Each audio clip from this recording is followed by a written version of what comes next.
the field. Dilfer will get you first. Look how well he responds to pressure. He can feel the heat coming from Rodgers and still hangs in there and completes the pass. We've seen him do that several times today. The other time he just threw it away. Big, strong quarterback. Reminds me of Dan Marino, the way he's built and stayed in that pocket. Dilfer looking forward to this game. A lot of people east of the Mississippi haven't had a chance to see Fresno State. And motion on the offensive line for the Bulldogs. Dilfer not happy about it. See, that's going to be Kenny Hall.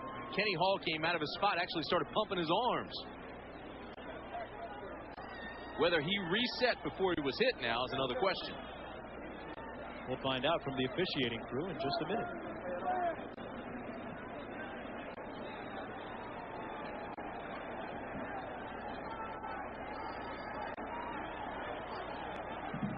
Dead ball. Offsides on the defense. He reset. It's against Colorado. He can move. Remember the old Dallas formation where they come out, raise up, and then go back down? You can move if no one on defense responds and you reset within a second. Jones coming in with a play. And here's another look at that. 177 right hand of your screen right there. All right, now reset. Boom, 1001. Boom. Now he's hit. That's defense. Fresno State very much in need of some success right here without a turnover. They fake the end around. Dilfer looking for a receiver, and he finds one down to the 31-yard line. That's Ron Rivers coming out of the backfield. What about Dilfer saying, hey, Cordell, I can do this too. Very slick ball handling that time, and a pick of 14 yards. Rivers tackled by Simmons and Matt Russell on that play. Dilfer, we've talked about him all day. WAC Player of the Year, All-American, #1 ranked passer in the United States. What about Ron Rivers, though? A wrestler, Tim, in the offseason. He says that it helps him to break tackles during football season. I'll tell you what else it does. See, wrestlers understand leverage. And that helps them a great deal. Also, it helps you with your quickness. So, I like that. Colorado coming with a blitz. Dilfer completes the pass to Charlie Jones at the 21-yard line. Pushed that about the 21. Hudson with the pressure. All right, this should move the chains again. Stops the clock with a move the chains with 6:16 left. He's now 13 for 18, 200 yards. Mark, if they don't turn the ball over, I know it's if and but if you don't turn it over, there's been 2 touchdowns off 2 fumbles. It's a 3-0 ball game. Well, the last one really cost them because Dunn coughed it up. Look at Mike Hankwitz. Mike Hankwitz, the defensive coordinator for Colorado. The draw to Rivers. Nothing doing. He broke 2 tackles, but couldn't escape the grasp of number 3, Liamidi. You know, we talked about him being a wrestler and understanding leverage. You can understand all the leverage and have the quickness and all the quickness in the world, but if you're going up against 5 guys without a blocker, it's 5 against 1, your chances aren't good. And of course, that Colorado front 7 sees a lot of running in the Big 8 conference. It's interesting that Rivers and Daigle split a lot of time, but both of them have their fair share of school records.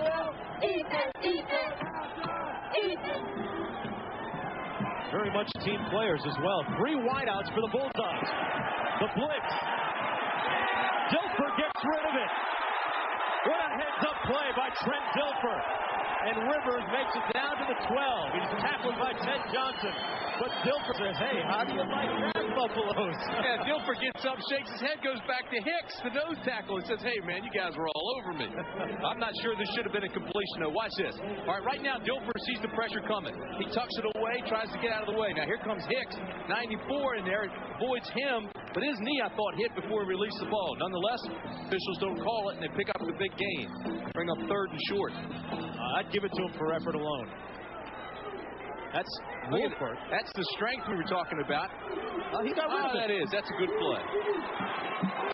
Rivers spinning off 1 tackle, and he's near the first down. They'll have to measure.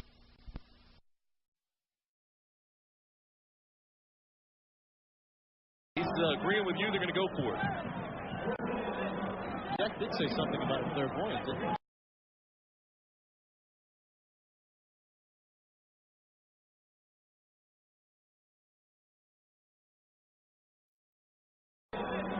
Jeff did say something about a clairvoyant, didn't he? On fourth down conversions this year, Fresno State is 8 of 13. They've got about 6 inches to go here. Put some faith in that big, strong offensive line he has. Rivers, Diego, and Mexico in the T-heavy formation. Timeout, Fresno State. On fourth and short, we'll find out what happens when we come back. Wish you a Merry Christmas. And a Happy New Year.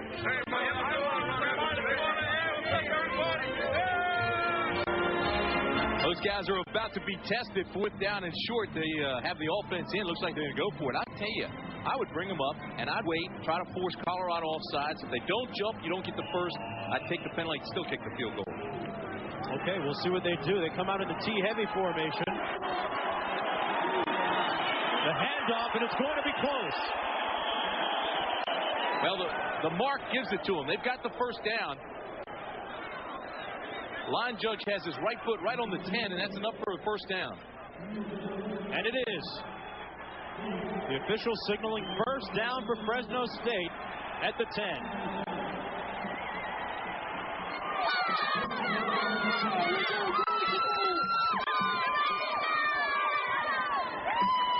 Boy, he barely got it. You know that? Some critical success, finally, for Fresno State. Nose of that ball just barely touching the 10-yard line. They've used up 5:20 on the clock so far in this drive. Won't see that happen a lot because this is a real big play offense. Big strike offense. 4:03 remaining in the first half. Dilfer on the fade pattern. Incomplete, broken up by Dalton Simmons. Lee Harris was the intended receiver.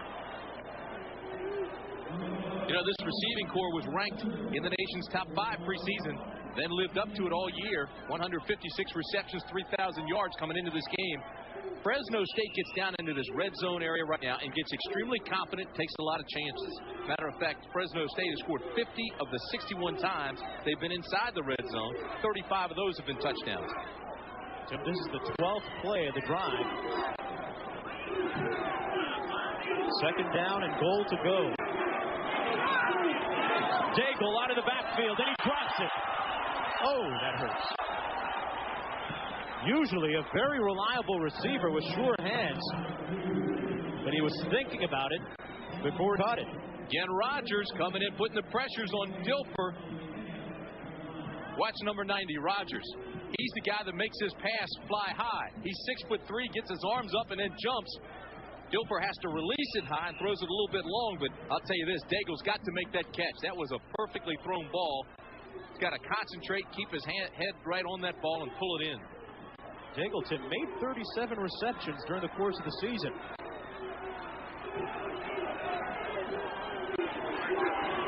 Tricks left formation, a blitz into the end zone, incomplete.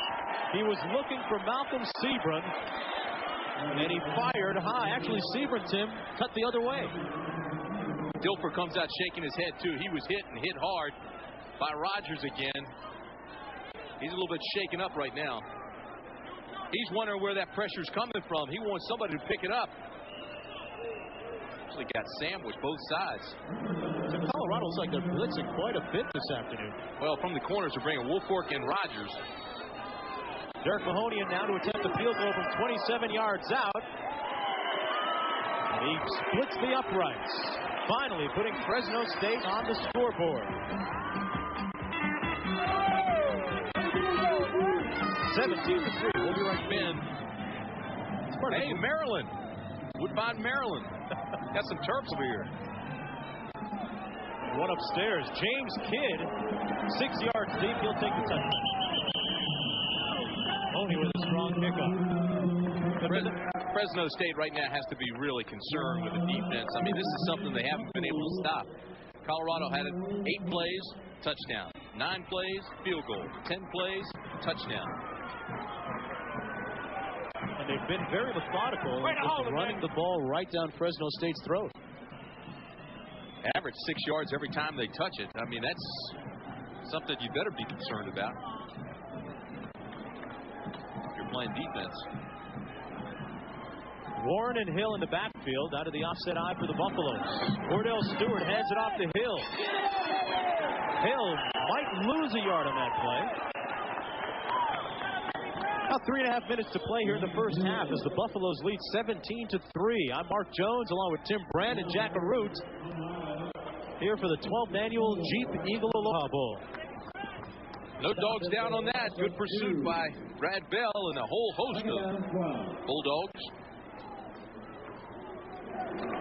You know, by Colorado being so proficient on offense and efficient on offense, they've been able to keep the ball away from Dilfer and that FSU scoring machine.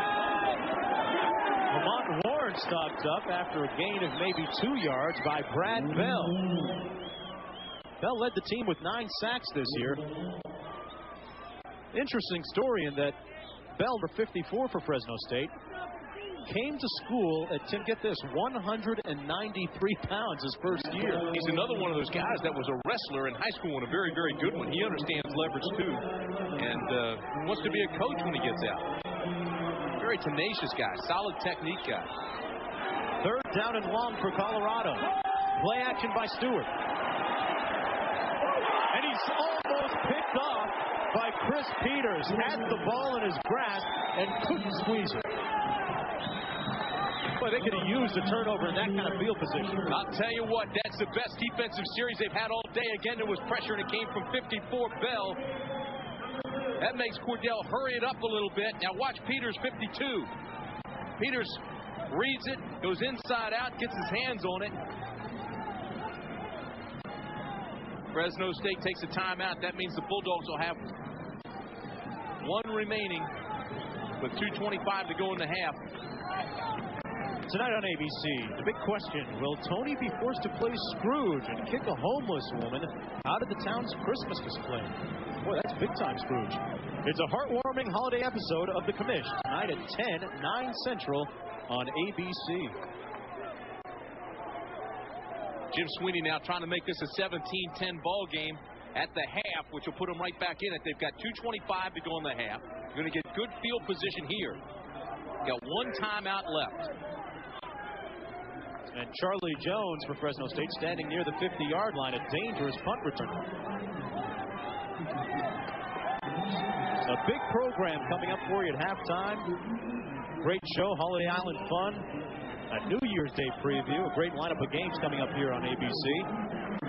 And Jack Arute followed along some of the players from Fresno State with a special visit to one of the local hospitals.